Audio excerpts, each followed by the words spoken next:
Hi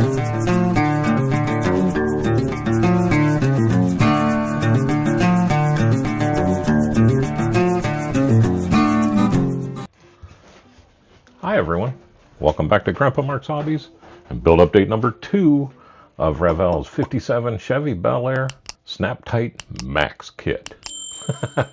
I got a bunch done here over the past few days and I can't wait to show you what we did. So let me get the guys out of the way, and I think you can pretty much see some of it. I'm going to pull all this stuff back and we'll start with the body. I got busy yesterday with my brand spanking new Mobius TG 0.5 millimeter triggered airbrush. Put a coat of gloss over this.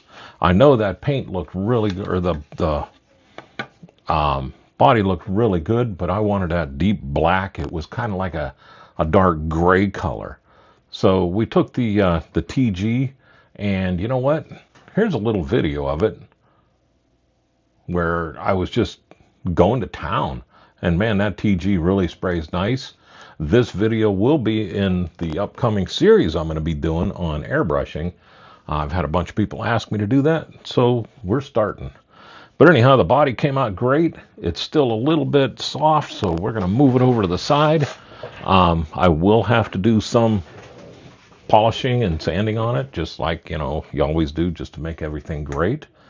Next thing, this was red. Now it's flat red.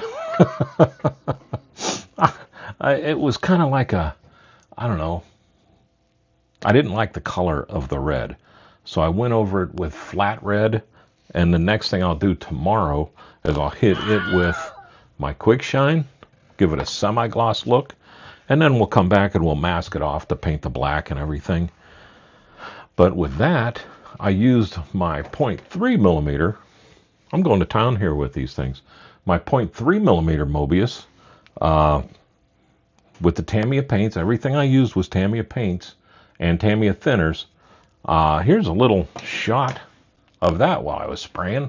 And it does a good job on medium-sized things, and like nice thumb, but medium-sized things, and getting into the nooks and crannies where that 0.5 really does a good job on the bodies and all that. So that's like a medium airbrush. And then I really went to town and I got the flat black out because I didn't like that shiny for the chassis. I wanted to do flat. And then again, I'll come over all the frame rails and everything with the quick shine. And I should label that quick shine, like I don't know what it is.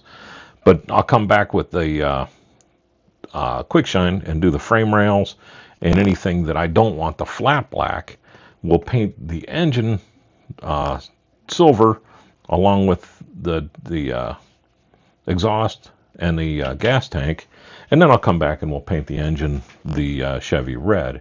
But here's a shot of that paint going down, and with that I used the 0.2 millimeter Mobius. And you're thinking, geez, oh Pete, 3 airbrushes? Well, I have them, so I'm using them. But what I use this for is this is more like a detail airbrush, and it'll get down in those nooks and crannies and really fill things in, where sometimes the bigger needle will kind of go over top, but it doesn't, I can't get it in close. I can, but with this, it's easier to get in nice and close to these edges and get that paint down inside here, where it just, with this, I feel like I'm putting a bigger circle in and I'm wasting more paint. That's all. Especially if you're going to do like a semi-gloss or a gloss and you got all those nooks and crannies like that, then you'd really want to go with the 0.2 over the 0.3, and the 0.5 would just be blasted. So yeah, I do use all 3 of those all the time. And that's with my Serene Air compressor, which is this little box thing here. And I'm telling you, this thing does a fantastic job. The only time I go to the larger size air compressor is when I'm spraying my Hydro Mist, because I really want that punch that the Serene Air only goes up to, I think it is 27 or 29 pounds, where I like to run about 30 when I'm using Hydro Mist. So that's all. That's the only reason. And I got both of them right here. But if I was going with a base air compressor, I would go with that Serene Air. My gosh, man, I'm using it for everything except, like I said, except for the Hydro Mist. I'm using it for everything now. And it's just so convenient. But anyhow, this is done. It's waiting to dry. I'm waiting to dry on here. I just realized that I get to pull the paint back out because I forgot to paint the dang seat back. But that's okay. I was all excited to get painting this morning. Even the steering wheel got the flat red. And man, I'm telling you, that's going to look good. I'll quick shine that. And then we'll come in with my green stuff. People were asking about this too. This is my green stuff chrome metal that I use for paint brushing. And this is chromey chrome, where the green stuff airbrush chrome is more like a dark chrome. So what I've been using that for is I put it on heavier than you should, and it makes a really good polished aluminum. And the chrome, it's not as good for chrome, but this won't do airbrush. I was told it won't do airbrush. I never tried.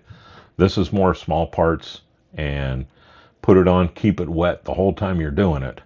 Where, and this goes a drop will do a house.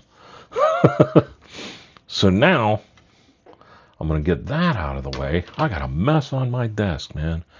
But I want to bring you down close. And we're going to go with these tires again. I showed you that they were, I drilled them out and everything. I haven't put my valve stems in because I forgot to paint it. So the valve stems are drilled out. But I wanted to show you on this. This is a snap tight kit. And they say snap tight max. But this dang thing's got directional tires on it. So I actually wrote left and right. So I got the right tires going the right places. But how cool is that?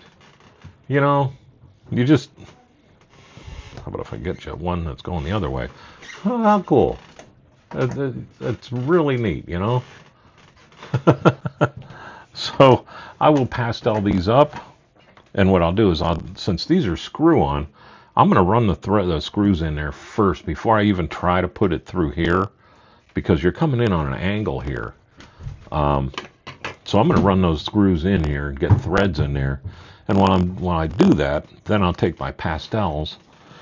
And people have been asking about pastels. What do you use for your pastels? Again, this is what I'm using here. It's just a simple, cheap Hobby Lobby pastel kit. And for the tires, I'll use my brown. Then I'll use a desert tan, then brown. And then maybe a little white, and then back to the desert tan. And that's what I use on my chassis and things like that when I'm doing the pastel, just to dirty them up a bit. And I'll put that in the next update video on how I do that, because I have had a lot of questions on that. But the tires are ready. This thing's going to go way fast, and it should. It's a snap tight kit. Here's what that flat red looks like on a spoon. Sweet. And the flat black on the spoon. And that's two different airbrushes. This is the 0.2 millimeter. That's the 0.3 millimeter. And you can't tell, you know. As long as you do that 50% overlap, you can't really tell. So if you wanted to get one, you know, if you only wanted one, that's your choice which one you would go with. If I was only going to have one airbrush, I would probably go with a 0.3 millimeter and then get the update to go with a 0.5 and swap it out. So you can do the bigger things. But to be honest with you, these two, the 0.2 and the 0.3, I use all the time. But here we go. Let's keep going here. My grill, I painted the grill itself the gold. And then I came back and I panel lined that. And Boy, that looks a lot more gold on the screen. It's not that goldy gold, if that makes sense. But I did want the gold grill on this, since it is the Max. And I told you I drilled out for my tail lights. Well, I drilled them out, put the tail lights in this way, Mod Podged them, painted them, tried them, and somewhere between the Mod Podging and painting and putting everything together, one of my LEDs went bad. So I had to pull the Mod Podge off, which had peeled right off the chrome, and then get that old LED out of there, get a new one in there, re-Mod Podge it, and then repaint it. And now we're back to where our taillights are working. So that is pretty cool. I mean, I'm really, for a snap type kit, I'm really jazzed with all the little things that I can still do with this. Like I said, Lenny sent this to me saying, here you go, because he's going to do the same thing. Now, I painted these black, and you can see, since I painted the insides here black, that I have a black dot on the end. But let me pause you, and I'm going to put lights to these. Okay. Now, what that did is, this is lit, and what that did is that kind of gave me a light block to where I'm not blasting the light back into the grill and things like that, where you'd be able to see it if you picked this thing up and looked. But what it does is it still lets that light go right through the lens. So you can see the one's not lit, the other's lit, and that's what it'll look like lit up. Hindsight is 2020. I should have painted that with chrome silver instead of the black. So if you're going to do this, I would recommend silver in that instead, and that'll probably even push more of the light into and up. But that's not bad, considering that this battery is about shot. I'm happy with that. That'll look good on the front, as long as I'm not turning it off. But look at how that, you get a black hole there. I didn't expect that. Wasn't even thinking. I could probably pull that off of there in 2 shakes of a lamb's tail, because that is just craft paint. But it did what I wanted it to do. It's not letting the light bleed everywhere, and it is still letting the light come up through the front. And with the chrome on there, the chrome bezel, I think will be good to go. So there we go. With that, I want to thank Gallery for everything they've done. You see, we did a lot today with them. If you're thinking about getting an airbrush or a compressor or something like that, use GrandpaMark's on Gallery's page. It'll get you 10% off everything you get. Let's thank our veterans, active duty members, and first responders for everything they do. They're putting it on the line for us every day. And I want to say hi to Bruce, Jason, and Mike on Automotive Model Car Livecast. I just caught up to their last Thursday's one last night, and I'm telling you, I belly laughed about the whole time. They're hilarious. So I will let you go with that. This was a quick video, but I just wanted to keep you caught up, because I am going to be doing a couple other things in the shop, and I don't want this to get lost. So with that, I thank you very much for watching. Y'all have a great day and a better tomorrow.